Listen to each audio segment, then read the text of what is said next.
सत श्री अकाल। सुरखाब टीवी ते सब दा स्वागत है। मैं जसप्रीत कौर। शुरुआत करते हाँ अज दियां मुख खबरां तो। दुनिया के सब तो विकसित देश अमरीका दे विच पए रोटी दे लाले, खाने का मुफ्त ऐलान हुंदियां ही सड़कों उत्ते आ गया लोकां दा हड़। साबका प्रधानमंत्री डॉक्टर मनमोहन सिंह की हालत विच सुधार, एम्स हस्पताल तो मिली छुट्टी। दसांगे की सी समस्या ते हुण की है उन्हां दा हाल। सीनियर अधिकारियों तो तंग आके पीजीआई दी नर्स ने जहर का इंजैक्शन लगा के की आत्म हत्या। दिल्ली सिख गुरुद्वारा मैनेजमेंट कमेटी ने अपने अधिकारियों वास्ते किया वड्डा ऐलान, होवेगा 2-2 लाख का बीमा। लॉकडाउन के आसरे जित्ती नशियां दे विरुद्ध जंग, 86,000 के करीब नवे मरीज ओट क्लीनिकां दे विच होए भर्ती।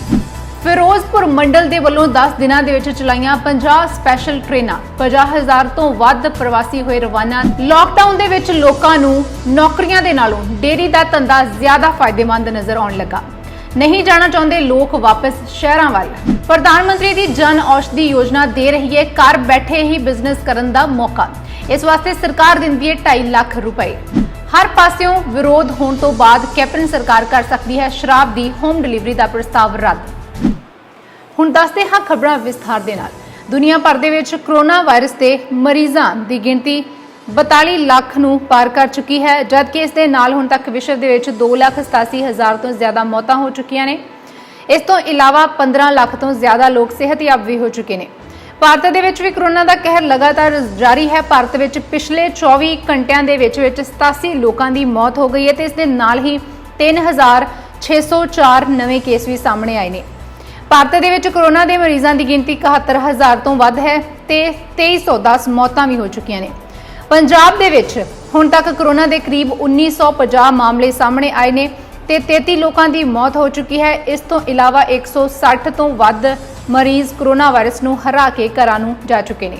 देश के साबका प्रधानमंत्री डॉक्टर मनमोहन सिंह नूं उन्हां दी सेहत ठीक होने तो बाद दिल्ली स्थित all India institute of medical sciences यानी कि एम्स हस्पताल दे विचों छुट्टी मिल गई है। बेचैनी की शिकायत तो बाद उन्हां नूं बीते ऐतवार रात नूं एम्स हस्पताल दे विच दाखिल करवाया गया सी। डॉक्टर मनमोहन सिंह नूं एम्स के कार्डियोथोरैसिक वार्ड दे विच दाखिल करवाया गया सी। इस समय डॉक्टर मनमोहन सिंह बिल्कुल तंदुरुस्त ने ते उन्हां नूं हस्पताल तो छुट्टी मिल चुकी है। हस्पताल के सूत्रों के अनुसार साबका प्रधानमंत्री डॉक्टर मनमोहन सिंह नूं कुछ नवीं दवाइयां दित्तियां गईयां सन, जिस करके कुछ मुश्किलां आईयां। 87 साला साबका प्रधानमंत्री की साल 2009 ਦੇ ਵਿੱਚ एम्स ਵਿੱਚ बाईपास सर्जरी हुई सी। दस दईए कि देश ਵਿੱਚ आर्थिक सुधारां ਦਾ सूत्रधार ਮੰਨੇ ਜਾਣ ਵਾਲੇ डॉक्टर मनमोहन सिंह ਦਾ जन्म 26 सितंबर 1932 ਨੂੰ ਅਣਵੰਡੇ ਭਾਰਤ ਦੇ ਪੰਜਾਬ ਸੂਬੇ ਵਿੱਚ ਹੋਇਆ ਸੀ। डॉक्टर मनमोहन सिंह 2004 तो लैके 2014 तक देश के प्रधानमंत्री रहे। 10 साल के कार्यकाल दौरान मनमोहन सिंह की चुप्पी उत्ते कई सवाल उठे, पर यही सादगी उन्हां दी सब तो वड्डी विशेषता भी रही है। अमरीका विच कोरोना वायरस के चलदियां बेरोजगारां नूं भुखमरी की वड्डी समस्या का सामना करना पै रहा है। अजिहे विच लोकां दी मदद वास्ते फूड बैंक ने मुफ्त राशन देने का ऐलान किया है। कनैटिकट च फूड बैंक के ऐलान तो बाद एक वखरा नज़ारा देखने को मिला। वड्डी गिणती दे विच लोग राशन लैण वास्ते पहुंचे। प्रबंधकों ने भी कोई प्रश्न पूछे बिना ब्रैड, आलू, प्याज, सेब ते होर खाण पीण दीयां वस्तुआं उन्हां दीयां गड्डियां दे विच पा दित्तियां। मुफ्त राशन लैण आए लोगों को अपनियां गड्डियां दे विच ही रुकना पिया, उन्हां नूं वेट करनी पई। फूड बैंक के प्रबंधकों का कहना है कि अजिहे मुश्किल के समय विच उन्हां दी यही कोशिश है कि कोई भी भुखा ना रहे। फूड बैंक दान की सहायता के नाल खुराक संकट में फसे लोगों को राशन वंड रहा है। फूड बैंक नूं राशन उत्ते $1 लाख खर्चने पै रहे हैं। प्रतिदिन 1400 तो 1800 कारां विच आउण वाले लोग मुफ्त राशन लैके जा रहे हैं। फूड बैंक का कहना है कि मुफ्त राशन की मंग उन्हां दी उम्मीद नालों वध गई है। एक सर्वे दे विच खुलासा होया है कि राशन लैण वाले 70% लोगों ने पहला अजिही स्थिति का सामना कदे नहीं सी कीता। दरअसल कोरोना वायरस की ला कारण 4-5 हफ्ते पहला वड्डी गिनती दे विच लोग बेरोजगार हो गए ने, जिस तो बाद लोगों की रोजी रोटी के साधन भी बंद हो गए ने। पीजीआई की एक नर्स के वलों खुदकुशी किए जाने का मामला सामने आया है। नर्स ने जहर का टीका ला के आत्म हत्या की है ते दस्सिया गया है कि पीजीआई की ओपीडी विच तैनात इस नर्स ने अपने नाल काम करने वाले अधिकारी 4 सीनियर ड्यूटी स्टाफ उन्हां तो तंग आके यह वड्डा कदम चुकिया है। मृतका की पहचान दविंदर कौर वासी हरिओम सोसाइटी नया गांव वजों हुई है। ਮ੍ਰਿਤਕ ਦੇਹ ਨੂੰ ਖਰੜ ਹਸਪਤਾਲ ਸਿਵਲ ਹਸਪਤਾਲ ਦੇ ਵਿੱਚ ਰੱਖਿਆ ਗਿਆ ਹੈ। ਦੱਸਿਆ ਜਾ ਰਿਹਾ ਹੈ ਕਿ ਕੇਸ ਸ਼ੱਕੀ ਹੋਣ ਕਰਕੇ ਦਵਿੰਦਰ ਕੌਰ ਦਾ ਪੋਸਟਮਾਰਟਮ ਡਾਕਟਰਾਂ ਦੇ ਬੋਰਡ ਵੱਲੋਂ ਕੀਤਾ ਜਾਵੇਗਾ। ਫਿਲਹਾਲ ਕਿਸੇ ਵੀ ਦੋਸ਼ੀ ਦੀ ਗ੍ਰਿਫਤਾਰੀ ਨਹੀਂ ਕੀਤੀ ਗਈ ਤੇ ਦਵਿੰਦਰ ਕੌਰ ਦੇ ਪਤੀ ਅਮਿਤ ਨੇ ਦੱਸਿਆ ਹੈ ਕਿ ਦਵਿੰਦਰ ਕੌਰ ਪਹਿਲਾਂ OPD ਵਿੱਚ ਡਿਊਟੀ ਤੇ ਸੀ, ਪਰ ਕੁਝ ਸਮੇਂ ਬਾਅਦ ਉਸ ਨੂੰ ਕਿਸੇ ਹੋਰ ਵਾਰਡ ਦੇ ਵਿੱਚ ਤਬਦੀਲ ਕਰ ਦਿੱਤਾ ਗਿਆ ਹੈ। ਉਸ ਦੀ ਡਿਊਟੀ ਨੂੰ ਬਦਲ ਦਿੱਤਾ ਗਿਆ। ਦਵਿੰਦਰ ਕੌਰ ਦਾ ਕਹਿਣਾ ਸੀ ਕਿ ਉਹ ਜ਼ਿਆਦਾ ਕੰਮ ਦੇ ਭਾਰ ਕਰਕੇ, ਜ਼ਿਆਦਾ ਬੋਝ ਕਰਕੇ ਉਹ ਡਿਊਟੀ ਇੱਥੇ ਨਹੀਂ ਕਰ ਸਕਦੀ, ਇਸ ਲਈ ਉਸ ਨੂੰ ਦੁਬਾਰਾ ਤੋਂ OPD ਦੇ ਵਿੱਚ ਹੀ ਤਬਦੀਲ ਕਰ ਦਿੱਤਾ ਜਾਵੇ, ਪਰ ਅਧਿਕਾਰੀਆਂ ਨੇ ਉਸ ਦੀ ਇੱਕ ਨਾ ਸੁਣੀ ਤੇ ਜਿਸ ਤੋਂ ਬਾਅਦ ਉਕਤ ਦਵਿੰਦਰ ਕੌਰ 1.5 ਮਹੀਨੇ ਦੀ ਛੁੱਟੀ ਉੱਤੇ ਚਲੀ ਗਈ। ਦੱਸਣਯੋਗ ਹੈ ਕਿ ਇਸੇ ਨਰਸ ਨੇ 22 ਅਪ੍ਰੈਲ ਨੂੰ ਵੀ ਆਪਣੇ ਹੱਥ ਦੀ ਨਾੜ ਕੱਟ ਕੇ ਖੁਦਕੁਸ਼ੀ ਕਰਨ ਦੀ ਕੋਸ਼ਿਸ਼ ਕੀਤੀ ਸੀ, ਪਰ ਉਸ ਕੋਸ਼ਿਸ਼ ਦੇ ਵਿੱਚ ਨਰਸ ਦੀ ਜਾਨ ਬਚ ਗਈ। ਜਦੋਂ ਦਵਿੰਦਰ ਕੌਰ ਠੀਕ ਹੋ ਗਈ ਤਾਂ ਦੁਬਾਰਾ ਆਪਣੀ ਡਿਊਟੀ ਜੁਆਇਨ ਕੀਤੀ ਤਾਂ ਅਧਿਕਾਰੀਆਂ ਨੇ ਉਸ ਨੂੰ OPD ਵਿੱਚ ਤਬਦੀਲ ਕਰ ਦਿੱਤਾ, ਪਰ OPD ਵਿੱਚ ਤਬਦੀਲ ਹੋਣ ਦੇ ਬਾਵਜੂਦ ਅਧਿਕਾਰੀ ਉਸ ਨੂੰ 1.5 ਮਹੀਨੇ ਦੀ ਛੁੱਟੀ ਦਾ ਰਿਕਾਰਡ ਦੇਣ ਦੇ ਲਈ ਆਖ ਰਹੇ ਸਨ, ਜਿਸ ਤੋਂ ਤੰਗ ਆ ਕੇ ਦਵਿੰਦਰ ਕੌਰ ਨੇ ਐਤਵਾਰ ਰਾਤ ਨੂੰ ਜ਼ਹਿਰ ਦਾ ਇੰਜੈਕਸ਼ਨ ਲਗਾ ਕੇ ਖੁਦਕੁਸ਼ੀ ਕਰ ਲਈ। ਦਿੱਲੀ ਸਿੱਖ ਗੁਰਦੁਆਰਾ ਪ੍ਰਬੰਧਕ ਕਮੇਟੀ ਨੇ ਸ਼ਨੀਵਾਰ ਨੂੰ ਆਪਣੇ ਕਰਮਚਾਰੀਆਂ ਵਾਸਤੇ 2 ਲੱਖ ਰੁਪਏ ਦਾ ਬੀਮਾ ਦੇਣ ਦਾ ਐਲਾਨ ਕੀਤਾ ਹੈ, ਜੋ ਕੋਰੋਨਾ ਵਾਇਰਸ ਦੇ ਦੌਰਾਨ ਮੋਰਲੀ ਲਾਈਨ ਦੇ ਵਿੱਚ ਖੜੇ ਹੋ ਕੇ ਲੋਕਾਂ ਦੇ ਵਾਸਤੇ ਕੰਮ ਕਰ ਰਹੇ ਨੇ। ਕਮੇਟੀ ਦੇ ਪ੍ਰਧਾਨ ਮਨਜਿੰਦਰ ਸਿੰਘ ਸਿਰਸਾ ਨੇ ਕਿਹਾ ਹੈ ਕਿ ਕਮੇਟੀ ਹੁਣ ਆਪਣੇ 2500 ਫਰੰਟਲਾਈਨ ਕਰਮਚਾਰੀਆਂ ਨੂੰ 2-2 ਲੱਖ ਰੁਪਏ ਦਾ ਬੀਮਾ ਪ੍ਰਦਾਨ ਕਰੇਗੀ, ਜੋ ਰਾਸ਼ਟਰੀ ਰਾਜਧਾਨੀ ਵਿੱਚ ਮੁਫਤ ਕਮਿਊਨਿਟੀ ਖਾਣਾ, ਸਵੱਛਤਾ ਤੇ ਆਵਾਜਾਈ ਨਾਲ ਸੰਬੰਧਿਤ ਸੇਵਾਵਾਂ ਪ੍ਰਦਾਨ ਕਰ ਰਹੇ ਨੇ। ਜਿਵੇਂ ਕਿ ਦੇਸ਼ ਕੋਰੋਨਾ ਵਾਇਰਸ ਨਾਮਕ ਮਹਾਮਾਰੀ ਦੇ ਨਾਲ ਜੂਝ ਰਿਹਾ ਹੈ ਤੇ ਅਜਿਹੇ ਦੇ ਵਿੱਚ ਇਹ ਕਮੇਟੀ ਆਪਣੇ ਗੁਰਦੁਆਰਿਆਂ ਵਿੱਚ ਤਾਲਾਬੰਦੀ ਤੋਂ ਪ੍ਰਭਾਵਿਤ ਬੇਘਰ ਲੋਕਾਂ ਨੂੰ ਮੁਫਤ ਖਾਣਾ ਤੇ ਸਿਹਤ ਕਰਮਚਾਰੀਆਂ ਨੂੰ ਪਨਾਹ ਦੇ ਰਹੀ ਹੈ। ਲਾਕਡਾਊਨ ਦੌਰਾਨ ਨਸ਼ਿਆਂ ਦੇ ਵਿਰੁੱਧ ਜੰਗ ਵਿੱਚ ਵੱਡੀ ਸਫਲਤਾ ਹਾਸਲ ਕਰਦਿਆਂ ਹੋਇਆਂ ਸੂਬੇ ਭਰ ਦੇ ਵਿੱਚ ਨਿੱਜੀ ਕਲੀਨਿਕਾਂ ਸਮੇਤ ਕੁੱਲ 86,371 ਨਵੇਂ ਮਰੀਜ਼, 198 ਆਊਟ ਪੇਸ਼ੈਂਟ ਓਪੀਡ ਅਸਿਸਟਡ ਟ੍ਰੀਟਮੈਂਟ ਕਲੀਨਿਕਾਂ ਦੇ ਵਿੱਚ ਇਲਾਜ ਵਾਸਤੇ ਰਜਿਸਟਰਡ ਕੀਤੇ ਗਏ ਨੇ। ਨਸ਼ਿਆਂ ਵਿਰੁੱਧ ਜੰਗ ਵਿੱਚ 6 ਮਈ 2020 ਤੱਕ ਨਸ਼ਾ ਛਡਾਊ ਕੇਂਦਰਾਂ ਤੇ ਨਿੱਜੀ ਕੇਂਦਰਾਂ ਵਿੱਚ ਕਰੀਬ 5 ਲੱਖ ਮਰੀਜ਼ਾਂ ਦਾ ਇਲਾਜ ਕੀਤਾ ਜਾ ਚੁੱਕਾ ਹੈ। ਇਸ ਸੰਬੰਧੀ ਜਾਣਕਾਰੀ ਦਿੰਦਿਆਂ ਸਪੈਸ਼ਲ ਟਾਸਕ ਫੋਰਸ ਦੇ ਚੀਫ ਕਮ ADGP ਹਰਪ੍ਰੀਤ ਸਿੰਘ ਸਿੱਧੂ ਨੇ ਕਿਹਾ ਹੈ ਕਿ ਵਿਸ਼ਵ ਭਰ ਦੇ ਵਿੱਚ ਨਸ਼ਾ ਛਡਾਉਣ ਦੇ ਇਲਾਜ ਵਿੱਚ ਓਟ ਕਲੀਨਿਕ ਪ੍ਰੋਗਰਾਮ ਪੂਰੀ ਤਰ੍ਹਾਂ ਸਫਲ ਕੋਸ਼ਿਸ਼ ਸਾਬਤ ਹੋਈ ਹੈ। ਉਹਨਾਂ ਇਹ ਵੀ ਕਿਹਾ ਹੈ ਕਿ ਓਟ ਕਲੀਨਿਕਾਂ ਦੇ ਵਿੱਚ ਰਜਿਸਟ੍ਰੇਸ਼ਨ ਵਿੱਚ ਵਾਧਾ ਹੋਣ ਕਰਕੇ ਮਰੀਜ਼ਾਂ ਨੂੰ ਘਰਾਂ ਵਿੱਚ ਹੀ ਦਵਾਈ ਲੈਣ ਦੀ ਮਿਆਦ 21 ਦਿਨਾਂ ਤੱਕ ਵਧਾ ਦਿੱਤੀ ਗਈ, ਜਿਸ ਨਾਲ ਮਰੀਜ਼ਾਂ ਤੇ ਸਟਾਫ ਦੋਨਾਂ ਨੂੰ ਵੱਡੀ ਰਾਹਤ ਮਿਲੀ ਹੈ। ਪੰਜਾਬ ਸਰਕਾਰ ਵੱਲੋਂ ਸ਼ੁਰੂ ਕੀਤੇ ਇਸ ਪ੍ਰੋਗਰਾਮ ਤਹਿਤ ਨਸ਼ਾ ਰੋਕੂ ਅਧਿਕਾਰੀ ਆਪਣੇ ਗੁਆਂਢੀ ਇਲਾਕਿਆਂ ਦੇ ਵਿੱਚ ਨਸ਼ਿਆਂ ਦੀ ਰੋਕਥਾਮ ਵਾਸਤੇ ਨਸ਼ਾ ਛਡਾਊ ਇਲਾਜ ਕੇਂਦਰਾਂ ਨਾਲ ਜੋੜਨ ਦੇ ਲਈ ਕਮਿਊਨਿਟੀ ਗਤੀਵਿਧੀਆਂ ਦੀ ਨਿਗਰਾਨੀ ਕਰਦੇ ਨੇ। ਤਕਰੀਬਨ 5.43 ਲੱਖ ਨਸ਼ਾ ਰੋਕੂ ਅਧਿਕਾਰੀ ਪਹਿਲਾਂ ਹੀ ਰਜਿਸਟਰਡ ਹੋ ਚੁੱਕੇ ਨੇ। ਉਹਨਾਂ ਦੱਸਿਆ ਹੈ ਕਿ ਲੋਕਾਂ ਨੂੰ ਨਸ਼ਿਆਂ ਦੇ ਮਾੜੇ ਪ੍ਰਭਾਵਾਂ ਬਾਰੇ ਜਾਗਰੂਕ ਕੀਤਾ ਗਿਆ ਹੈ ਤੇ ਨਸ਼ਾ ਪੀੜਤਾਂ ਦੇ ਨਾਲ ਸੰਪਰਕ ਵੀ ਕੀਤਾ ਗਿਆ ਹੈ, ਜਿਨ੍ਹਾਂ ਦੇ ਵਿੱਚੋਂ 98,278 ਪੀੜਤਾਂ ਨੂੰ ਨਸ਼ਾ ਛੁਡਾਊ ਸੈਂਟਰਾਂ ਦੇ ਵਿੱਚ ਭੇਜਿਆ ਜਾ ਚੁੱਕਾ ਹੈ। ਫੋਰਸ ਵੱਲੋਂ ਸ਼ੁਰੂ ਕੀਤੇ ਬੜੀ ਪ੍ਰੋਗਰਾਮ ਦਾ ਉਦੇਸ਼ ਸਕੂਲ ਦੇ ਬੱਚਿਆਂ, ਕਾਲਜ, ਯੂਨੀਵਰਸਿਟੀ ਦੇ ਵਿਦਿਆਰਥੀਆਂ ਤੇ ਨੌਜਵਾਨਾਂ ਨੂੰ ਨਸ਼ਿਆਂ ਤੋਂ ਬਚਾਉਣਾ ਹੈ। ਲਾਕਡਾਊਨ ਦੇ ਚੱਲਦਿਆਂ ਜੋ ਲੋਕ ਸ਼ਹਿਰਾਂ ਤੋਂ ਪਿੰਡਾਂ ਵਿੱਚ ਆਏ ਸਨ, ਉਹ ਹੁਣ ਵਾਪਸ ਸ਼ਹਿਰ ਨਹੀਂ ਜਾਣਾ ਚਾਹੁੰਦੇ, ਕਿਉਂਕਿ ਕਰਫਿਊ ਦੇ ਸਮੇਂ ਵਿੱਚ ਪਿੰਡਾਂ ਵਿੱਚ ਪਸ਼ੂ ਪਾਲਣ ਤੇ ਡੇਅਰੀ ਇੱਕ ਚੰਗਾ ਲਾਹੇਵੰਦ ਬਿਜ਼ਨਸ ਸਾਬਿਤ ਹੋ ਰਿਹਾ ਹੈ, ਕਿਉਂਕਿ ਹੁਣ ਤਾਂ ਸਰਕਾਰ ਵੀ ਇਸ ਲਈ ਕੁਝ ਹੱਦ ਤੱਕ ਮਦਦ ਵੀ ਕਰ ਰਹੀ ਹੈ। ਮਿਲਕ ਫਾਊਂਡੇਸ਼ਨ ਦੇ MD ਸੁਧੀਰ ਕੁਮਾਰ ਦਾ ਕਹਿਣਾ ਹੈ ਕਿ ਡੇਅਰੀ ਜੀਵਨ ਨੇ ਪੇਂਡੂ ਲੋਕਾਂ ਦੇ ਜੀਵਨ ਨੂੰ ਬਦਲ ਹੀ ਦਿੱਤਾ ਹੈ। ਇਸ ਨਾਲ ਨੌਜਵਾਨਾਂ ਨੂੰ ਵਧੀਆ ਰੁਜ਼ਗਾਰ ਮਿਲਿਆ ਹੈ। ਪਸ਼ੂ ਪਾਲਣ ਦੇ ਵਿੱਚ ਸਿਰਫ ਗਾਵਾਂ, ਮੱਝਾਂ ਹੀ ਨਹੀਂ ਸਗੋਂ ਹੋਰਾਂ ਪਸ਼ੂਆਂ ਨੂੰ ਵੀ ਪਾਲਿਆ ਜਾ ਸਕਦਾ ਹੈ। ਹੁਣ ਤਾਂ ਪਸ਼ੂਆਂ ਦਾ ਗੋਬਰ ਵੀ ਵਿਕ ਰਿਹਾ ਹੈ। ਇਸ ਤੋਂ ਇਲਾਵਾ ਉਹਨਾਂ ਨੇ ਕਿਹਾ ਹੈ ਕਿ ਭਾਰਤ ਦੀ GDP ਵਿੱਚ ਪਸ਼ੂ ਪਾਲਣ ਤੇ ਇਸ ਨਾਲ ਜੁੜੇ ਖੇਤਰਾਂ ਤੋਂ 4% ਯੋਗਦਾਨ ਮਿਲ ਰਿਹਾ ਹੈ। ਗੁਜਰਾਤ ਤੋਂ ਬਾਅਦ ਕਰਨਾਟਕਾ ਇਸ ਮਾਮਲੇ ਦੇ ਵਿੱਚ ਸਭ ਤੋਂ ਜ਼ਿਆਦਾ ਉੱਭਰ ਰਿਹਾ ਹੈ। ਸ਼ਹਿਰ ਵਿੱਚ ਨੌਕਰੀ ਕਰਕੇ ਵਿਅਕਤੀ 10 ਤੋਂ 15,000 ਰੁਪਏ ਕਮਾਉਂਦਾ ਹੈ, ਪਰ ਉਹੀ 15,000 ਰੁਪਏ ਉਹ 2 ਤੋਂ 3 ਪਸ਼ੂਆਂ ਤੋਂ ਕਮਾ ਸਕਦੇ ਨੇ।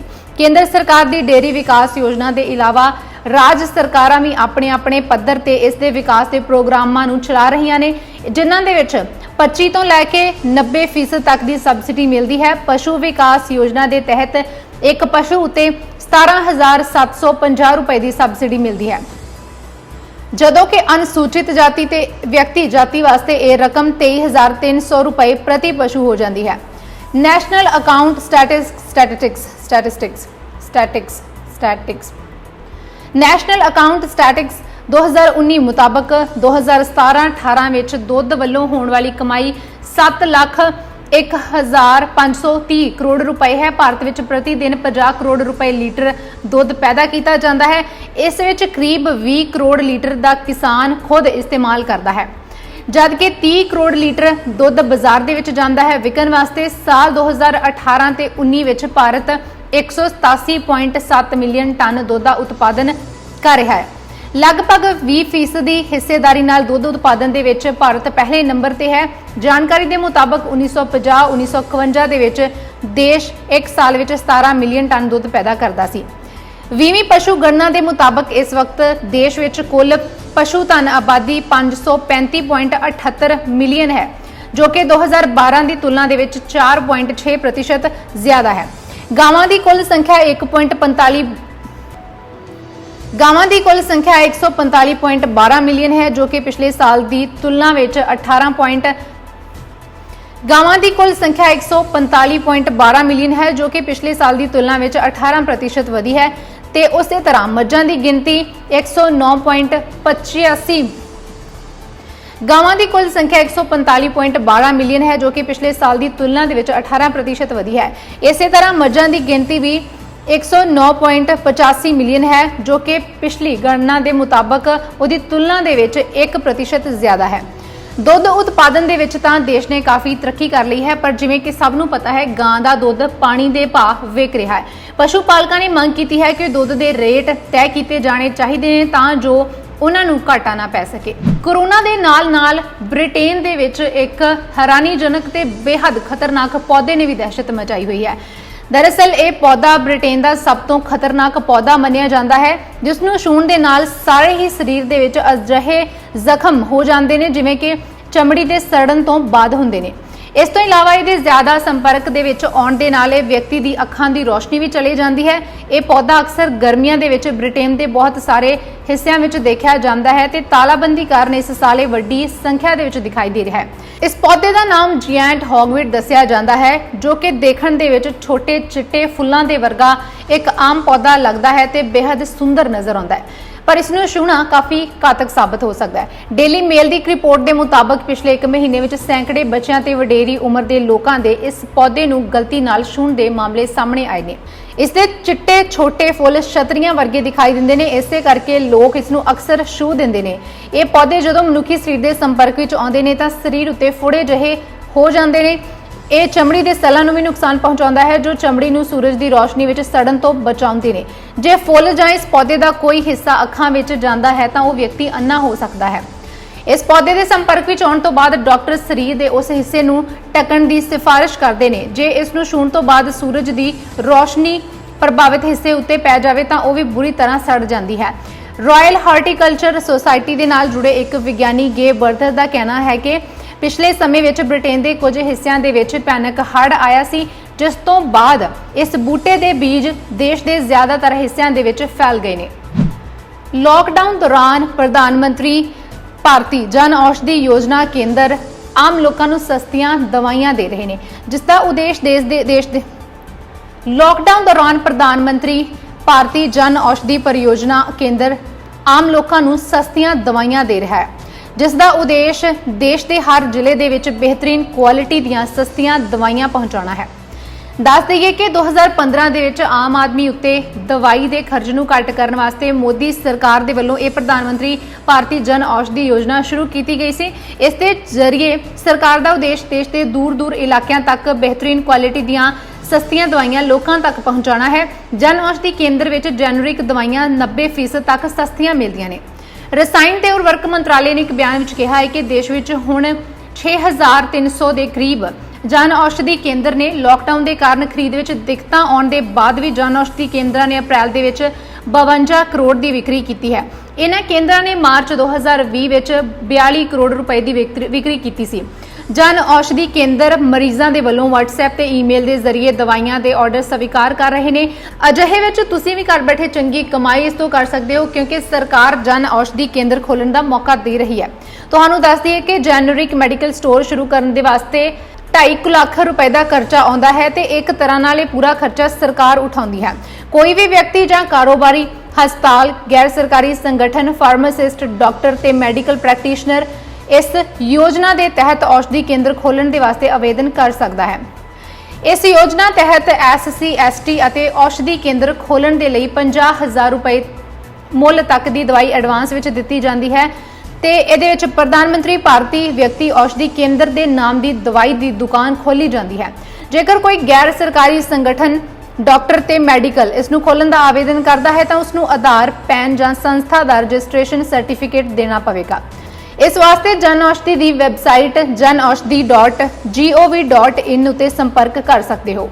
ਕਰਫਿਊ ਦੌਰਾਨ ਪੰਜਾਬ ਦੇ ਵਿੱਚ ਸ਼ਰਾਬ ਦੇ ਠੇਕੇ ਖੋਲ੍ਹਣ ਸੰਬੰਧੀ ਫੈਸਲੇ ਨੂੰ ਲੈ ਕੇ ਹਰ ਵਰਗ ਦੀ ਆਲੋਚਨਾ ਦਾ ਸਾਹਮਣਾ ਕਰ ਰਹੀ ਕੈਪਟਨ ਸਰਕਾਰ ਵੱਲੋਂ ਹੁਣ ਵਿਰੋਧੀ ਧਿਰਾਂ ਤੋਂ ਇਲਾਵਾ ਕਾਂਗਰਸੀ ਆਗੂਆਂ ਦੇ ਵਿਰੋਧ ਦੇ ਚੱਲਦਿਆਂ ਸ਼ਰਾਬ ਦੀ ਹੋਮ ਡਿਲੀਵਰੀ ਦਾ ਪ੍ਰਸਤਾਵ ਰੱਦ ਕੀਤਾ ਜਾ ਸਕਦਾ ਹੈ। ਦੱਸ ਦਈਏ ਕਿ ਲੋਕਾਂ ਨੂੰ ਕੋਰੋਨਾ ਤੋਂ ਬਚਾਉਣ ਦੇ ਲਈ ਲਾਏ ਗਏ ਕਰਫਿਊ ਦੇ ਦੌਰਾਨ ਸ਼ਰਾਬ ਦੇ ਠੇਕੇ ਖੋਲ੍ਹਣ ਦੀ ਸਿਫਾਰਿਸ਼ ਸਭ ਤੋਂ ਪਹਿਲਾਂ ਖੁਦ ਮੁੱਖ ਮੰਤਰੀ ਕੈਪਟਨ ਅਮਰਿੰਦਰ ਸਿੰਘ ਦੇ ਵੱਲੋਂ ਹੀ ਕੀਤੀ ਗਈ ਸੀ। ਇਸ ਵਾਸਤੇ ਉਹਨਾਂ ਵੱਲੋਂ 6200 ਕਰੋੜ ਦੇ ਮਾਲੀਏ ਦਾ ਨੁਕਸਾਨ ਹੋਣ ਦਾ ਹਵਾਲਾ ਦਿੱਤਾ ਜਾ ਰਿਹਾ ਹੈ, ਪਰ ਕੇਂਦਰ ਸਰਕਾਰ ਦੇ ਵੱਲੋਂ ਸ਼ੁਰੂਆਤੀ ਦੌਰ ਦੇ ਵਿੱਚ ਉਹਨਾਂ ਦੀ ਇਸ ਮੰਗ ਨੂੰ ਰੱਦ ਕਰ ਦਿੱਤਾ ਗਿਆ ਸੀ। ਹਾਲਾਂਕਿ ਕੇਂਦਰ ਦੇ ਵੱਲੋਂ ਦੁਬਾਰਾ ਇਸ ਨੂੰ ਮਨਜ਼ੂਰੀ ਮਿਲਣ ਤੋਂ ਬਾਅਦ ਕਈ ਸੂਬਿਆਂ ਦੇ ਵਿੱਚ ਸ਼ਰਾਬ ਦੀ ਵਿਕਰੀ ਸ਼ੁਰੂ ਹੋ ਗਈ ਹੈ ਤੇ ਪੰਜਾਬ ਸਰਕਾਰ ਦੇ ਵੱਲੋਂ ਵੀ ਕਈ ਦਿਨ ਪਹਿਲਾਂ ਇਸ ਨੂੰ ਹਰੀ ਝੰਡੀ ਦੇ ਦਿੱਤੀ ਗਈ ਸੀ, ਪਰ ਜ਼ਿਆਦਾਤਰ ਠੇਕੇਦਾਰਾਂ ਨੇ ਨੁਕਸਾਨ ਦੀ ਭਰਪਾਈ ਦਾ ਫੈਸਲਾ ਨਾ ਹੋਣ ਤੱਕ ਕੰਮ ਸ਼ੁਰੂ ਨਾ ਕਰਨ ਦਾ ਫੈਸਲਾ ਲਿਆ ਹੈ, ਜਿਸ ਤੋਂ ਬਾਅਦ ਕੈਪਟਨ ਸਾਹਿਬ ਨੇ ਐਕਸਾਈਜ਼ ਪਾਲਿਸੀ ਵਿੱਚ ਬਦਲਾਅ ਕਰਨ ਦੇ ਲਈ ਕੈਬਨਿਟ ਦੇ ਵਿੱਚ ਹੋਮ ਡਿਲੀਵਰੀ ਬਾਰੇ ਪ੍ਰਸਤਾਵ ਰੱਖਿਆ ਸੀ। ਪਰ ਵਿਰੋਧੀ ਧਿਰਾਂ ਤੇ ਆਮ ਲੋਕਾਂ ਦੇ ਵੱਲੋਂ ਸੋਸ਼ਲ ਮੀਡੀਆ ਉੱਤੇ ਖੁੱਲ੍ਹ ਕੇ ਕੈਪਟਨ ਸਾਹਿਬ ਦਾ ਵਿਰੋਧ ਕੀਤਾ ਜਾ ਰਿਹਾ ਹੈ ਕਿ ਗਰੀਬ ਲੋਕਾਂ ਨੂੰ ਪੂਰੀ ਤਰ੍ਹਾਂ ਉਹਨਾਂ ਦੀ ਰੋਜ਼ੀ ਰੋਟੀ ਨਹੀਂ ਮਿਲ ਰਹੀ, ਪੂਰੀ ਤਰ੍ਹਾਂ ਜਿਹੜਾ ਕੰਮ ਹੈ ਉਹ ਠੱਪ ਪਿਆ ਹੈ, ਪਰ ਕੈਪਟਨ ਸਾਹਿਬ ਨੂੰ ਸ਼ਰਾਬ ਦੇ ਠੇਕੇ ਖੋਲ੍ਹਣ ਦੀ ਪਈ ਹੈ। ਕੈਪਟਨ ਨੂੰ ਸਾਰੀਆਂ ਵੱਡੀਆਂ ਪਾਰਟੀਆਂ ਦੇ ਨੇਤਾਵਾਂ ਤੋਂ ਇਲਾਵਾ ਕਾਂਗਰਸ ਦੇ ਅੰਦਰ ਹੀ ਬਗਾਵਤੀ ਸੁਰਾਂ ਦਾ ਸਾਹਮਣਾ ਕਰਨਾ ਪੈ ਰਿਹਾ ਹੈ, ਜਿਸ ਵਿੱਚ ਮੰਤਰੀ ਭਾਰਤ ਭੂਸ਼ਣ ਆਸ਼ੂ ਦੀ ਪਤਨੀ ਮਮਤਾ ਤੇ ਵਿਧਾਇਕ ਰਾਜਾ ਵੜਿੰਗ ਦੀ ਪਤਨੀ ਅੰਮ੍ਰਿਤਾ ਵੜਿੰਗ ਤੋਂ ਬਾਅਦ ਰਾਜ ਸਭਾ ਮੈਂਬਰ ਪ੍ਰਤਾਪ ਸਿੰਘ ਬਾਜਵਾ, ਮੋਗਾ ਤੋਂ ਵਿਧਾਇਕ ਹਰਜੋਤ ਕਮਲ ਦਾ ਨਾਮ ਵੀ ਸ਼ਾਮਿਲ ਹੋ ਗਿਆ ਹੈ। ਸ਼ਰਾਬ ਦੀ ਹੋਮ ਡਿਲੀਵਰੀ ਨੂੰ ਲੈ ਕੇ ਜ਼ਿਆਦਾਤਰ ਮੰਤਰੀਆਂ ਨੇ ਇਹਦੇ ਵਿਰੁੱਧ ਇਸ ਪ੍ਰਸਤਾਵ ਤੇ ਇਤਰਾਜ਼ ਹੀ ਜਤਾਇਆ ਹੈ, ਜਿਸ ਦੀ ਪੁਸ਼ਟੀ ਖੁਦ ਸਰਕਾਰ ਦੇ ਵੱਲੋਂ ਜਾਰੀ ਪ੍ਰੈਸ ਨੋਟ ਦੇ ਵਿੱਚ ਕੀਤੀ ਗਈ ਹੈ। ਹਾਲਾਂਕਿ ਕੈਬਨਿਟ ਦੇ ਵੱਲੋਂ ਐਕਸਾਈਜ਼ ਪਾਲਿਸੀ ਵਿੱਚ ਬਦਲਾਅ ਕਰਨ ਦੇ ਅਧਿਕਾਰ ਕੈਪਟਨ ਸਾਹਿਬ ਨੂੰ ਦਿੱਤੇ ਗਏ ਨੇ ਤੇ ਅਜੇ ਤੱਕ ਉਸ ਉੱਤੇ ਕੋਈ ਫੈਸਲਾ ਤਾਂ ਨਹੀਂ ਆਇਆ, ਪਰ ਪੁਖਤਾ ਸੂਤਰਾਂ ਦਾ ਇਹੀ ਕਹਿਣਾ ਹੈ ਕਿ ਭਾਰੀ ਵਿਰੋਧ ਦੇ ਬਾਵਜੂਦ ਸ਼ਰਾਬ ਦੀ ਹੋਮ ਡਿਲੀਵਰੀ ਕਰਨ ਦਾ ਜਿਹੜਾ ਪ੍ਰਸਤਾਵ ਹੈ ਉਹ ਰੱਦ ਕੀਤਾ ਜਾ ਸਕਦਾ ਹੈ। ਕੋਰੋਨਾ ਵਾਇਰਸ ਲਾਕਡਾਊਨ ਦੇ ਸਮੇਂ ਰੇਲ ਵਿਭਾਗ ਵੱਲੋਂ ਪ੍ਰਵਾਸੀਆਂ ਦੀ ਸਹੂਲਤ ਵਾਸਤੇ ਸਪੈਸ਼ਲ ਲੇਬਰ ਟ੍ਰੇਨਾਂ ਸ਼ੁਰੂ ਕੀਤੀਆਂ ਗਈਆਂ ਨੇ। ਸਿਰਫ ਫਿਰੋਜ਼ਪੁਰ ਮੰਡਲ ਦੇ ਵਿੱਚ ਹੀ ਡਿਪਾਰਟਮੈਂਟ ਵੱਲੋਂ 50 ਸਪੈਸ਼ਲ ਲੇਬਰ ਟ੍ਰੇਨਾਂ ਚਲਾ ਕੇ ਕਰੀਬ 50,000 ਪ੍ਰਵਾਸੀਆਂ ਨੂੰ ਉਹਨਾਂ ਦੀ ਮੰਜ਼ਿਲ ਉਤੇ ਪਹੁੰਚਾਇਆ ਗਿਆ ਹੈ। ਸੋਮਵਾਰ ਨੂੰ ਵੀ ਵਿਭਾਗ ਦੇ ਵੱਲੋਂ ਲੁਧਿਆਣਾ ਸਟੇਸ਼ਨ ਤੋਂ ਵੱਖ-ਵੱਖ ਥਾਵਾਂ ਵਾਸਤੇ 5 ਟ੍ਰੇਨਾਂ ਚਲਾਈਆਂ ਗਈਆਂ ਨੇ। ਹੁਣ ਤੱਕ ਲੁਧਿਆਣਾ ਤੋਂ ਹੀ ਕਰੀਬ 22 ਟ੍ਰੇਨਾਂ ਚਲਾਈਆਂ ਜਾ ਚੁੱਕੀਆਂ ਨੇ। ਅਧਿਕਾਰੀਆਂ ਦਾ ਕਹਿਣਾ ਹੈ ਕਿ ਇਸ ਵਾਸਤੇ ਵਿਸ਼ੇਸ਼ ਐਡਵਾਈਜ਼ਰੀ ਅਧੀਨ ਹੀ ਕੰਮ ਕੀਤਾ ਜਾ ਰਿਹਾ ਹੈ।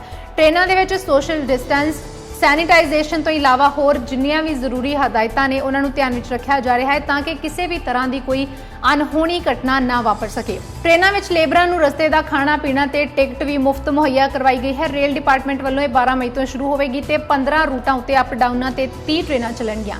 ਸਾਰੀਆਂ ਰੇਲ ਗੱਡੀਆਂ ਦਿੱਲੀ ਤੋਂ ਹੀ ਰਵਾਨਾ ਹੋਣਗੀਆਂ, ਜੋ ਕਿ ਡਿਬਰੂਗੜ੍ਹ, ਅਗਰਤਲਾ, ਹਾਵੜਾ, ਪਟਨਾ, ਬਿਲਾਸਪੁਰ, ਰਾਂਚੀ, ਭੁਵਨੇਸ਼ਵਰ, ਸਿਕੰਦਰਾਬਾਦ, ਬੈਂਗਲੁਰੂ, ਚੇਨਈ, ਤਿਰੂਵਨੰਤਪੁਰਮ, ਮਡਗਾਂਵ, ਮੁੰਬਈ ਸੈਂਟਰਲ, ਅਹਿਮਦਾਬਾਦ ਅਤੇ ਜੰਮੂ ਤਵੀ ਨੂੰ ਜਾਵੇਗੀ। ਸਾਰੀਆਂ ਟ੍ਰੇਨਾਂ ਏਸੀ ਕੋਚ ਹੋਣਗੀਆਂ ਤੇ ਕਿਰਾਇਆ ਸੁਪਰ ਫਾਸਟ ਟ੍ਰੇਨਾਂ ਦੇ ਬਰਾਬਰ ਦਾ ਹੀ ਹੋਵੇਗਾ। ਸਾਰੀਆਂ ਟ੍ਰੇਨਾਂ ਦੀ ਬੁਕਿੰਗ ਵੀ ਆਨਲਾਈਨ ਹੋਵੇਗੀ ਤੇ ਕਿਸੇ ਵੀ ਕਾਊਂਟਰ ਤੋਂ ਕੋਈ ਟਿਕਟ ਨਹੀਂ ਮਿਲੇਗੀ। ਵਿਭਾਗ ਦੇ ਵੱਲੋਂ ਯਾਤਰੀਆਂ ਵਾਸਤੇ ਵਿਸ਼ੇਸ਼ ਨਿਯਮ ਵੀ ਬਣਾਏ ਗਏ ਨੇ। ਉਹਨਾਂ ਨੂੰ ਟ੍ਰੇਨ ਚੱਲਣ ਤੋਂ ਕਰੀਬ 1 ਘੰਟਾ ਪਹਿਲਾਂ ਸਟੇਸ਼ਨ ਉੱਤੇ ਪਹੁੰਚਣਾ ਪਵੇਗਾ। ਇਸੇ ਦੌਰਾਨ ਉਹਨਾਂ ਦੀ ਮੈਡੀਕਲ ਜਾਂਚ ਵੀ ਹੋਵੇਗੀ। ਇਸ ਤੋਂ ਇਲਾਵਾ ਹੋਰ ਜਿੰਨੇ ਵੀ ਪ੍ਰੋਟੋਕੋਲ, ਮਾਸਕ, ਦਸਤਾਨੇ, ਆਰੋਗਿਆ ਐਪ ਨੂੰ ਡਾਊਨਲੋਡ ਕਰਨਾ ਤੇ ਸਿਰਫ ਰਾਖਵੀਂ ਟਿਕਟ ਧਾਰਕਾਂ ਨੂੰ ਹੀ ਸਟੇਸ਼ਨ ਉੱਤੇ ਜਾਣ ਦੀ ਇਜਾਜ਼ਤ ਹੋਵੇਗੀ। 12 ਮਈ ਨੂੰ ਚੱਲਣ ਵਾਲੀਆਂ ਟ੍ਰੇਨਾਂ ਵਿੱਚ ਇੱਕ ਟ੍ਰੇਨ ਦਿੱਲੀ ਤੋਂ ਜੰਮੂ ਤਵੀ ਲਈ ਵੀ ਰਵਾਨਾ ਹੋਵੇਗੀ, ਜੋ ਕਿ ਰਸਤੇ ਵਿੱਚ ਲੁਧਿਆਣਾ ਤੇ ਪਠਾਨਕੋਟ ਵੀ ਰੁਕੇਗੀ। ਅੱਜ ਦੀਆਂ ਖਬਰਾਂ ਦੇ ਵਿੱਚ ਇੰਨਾ ਹੀ। ਕੱਲ ਦੁਬਾਰਾ ਮਿਲਾਂਗੇ, ਤਦ ਤੱਕ ਦੇ ਲਈ ਧੰਨਵਾਦ।